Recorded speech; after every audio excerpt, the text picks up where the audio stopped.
اسرائیل میں حکومت کے خلاف ہنگامہ پھوٹ پڑا۔ غزہ جنگ کے حوالے سے اسرائیل بھر میں حکومت مخالف احتجاجی مظاہرے پھوٹ پڑے، جن میں قیدیوں کے اہل خانہ سمیت ہزاروں افراد نے شرکت کی۔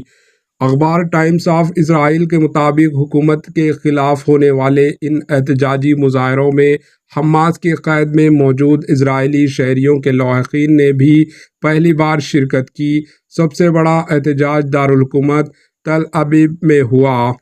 مظاہرین نے اہم سڑکوں بلاک کر دیے، جس کے نتیجے میں شدید ٹریفک جام ہو گیا اور مسافر پھنس گئے۔ پولیس نے کارروائی کرتے ہوئے درجنوں بھر افراد کو گرفتار کر لیا اور مظاہرین کو منتشر کرنے کے لیے پانی کو توپ کا استعمال کیا۔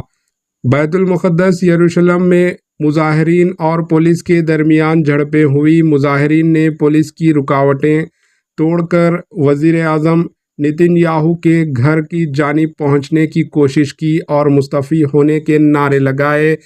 اہل خانہ اور مظاہرین نے مغویوں کے رہائی کے لیے حماس کے ساتھ معاہدے میں نتن یاہو کو رکاوٹ قرار دیا۔ انہوں نے کہا کہ اس مسئلے کے حل میں نتن یاہو کا کردار ناقابل فہم اور مجرمانہ ہے۔ ایک مغوی کی والدہ نے کہا کہ اب سے ہم نتن یاہو کی برطرفی کے لیے جدوجہد شروع کریں گے۔ Bureau report, H N news.